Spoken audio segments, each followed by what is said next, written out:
नमस्कार, मी अश्विनी महापदी NDTV मराठीमध्ये तुमचं सगळ्यांचं स्वागत। 2019च्या लोकसभा निवडणुकीत 5 जागा वगळता शिवसेना आणि भाजप युतीने महाराष्ट्रातील सगळ्या जागा जिंकल्या होत्या।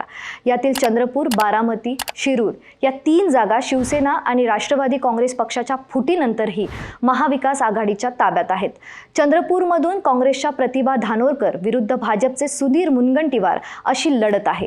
याच मतदारसंघातून नरेंद्र मोदींना महाराष्ट्राच्या प्रचारात उतरवण्याचा निर्णय घेण्यात आलाय।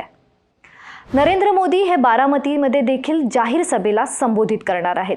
संपूर्ण देशातील अतितटीच्या आणि लक्षवेधी लढतींपैकी बारामतीची लढत बनली आहे। सुनित्रा पवार यांना राष्ट्रवादी काँग्रेसने उमेदवारी दिली असली तरी राष्ट्रवादी काँग्रेस शरद पवार पक्षाच्या सुप्रिया सुळेंना पराभूत करणं हे सोपं नाही।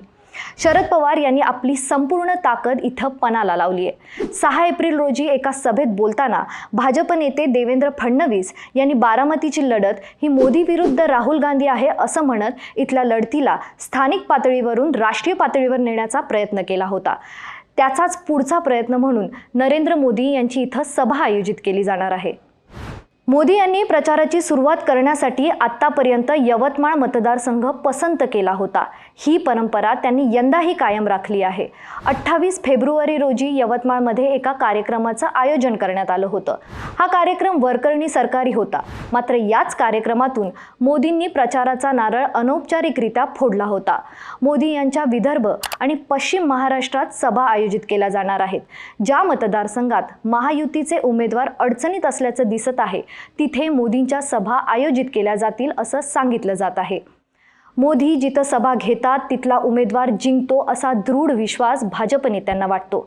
महाराष्ट्रातील अडचणीत असलेल्या जागांची यादी तयार करून ती सादर करण्यात आली असून त्यानुसार मोदींच्या सभा आयोजित केल्या जात आहेत। जाहीर सभांच्या जोडीला महाराष्ट्रामध्ये मोदी हे रोड शो देखील करणार आहेत। मोदींव्यतिरिक्त महायुतीच्या नेत्यांमध्ये अमित शहा, राजनाथ सिंग, हेमंत बिस्वा शर्मा, योगी आदित्यनाथ, माजी मुख्यमंत्री शिवराज सिंग चौहान, स्मृती इराणी यांनाही मोठी मागणी आहे। तुम्हाला काय वाटतं? मोदींच्या सभांचा अतितटीची लढत असलेल्या मतदारसंघात महायुतीच्या उमेदवारांना फायदा होईल? आम्हाला नक्की कळवा। NDTVचे एक्सप्लेनर लाईक करा, चॅनेल सबस्क्राईब करा, शेअर करा आणि हो, तुमचं मत आमच्यापर्यंत कमेंट बॉक्सद्वारे नक्की कळवा।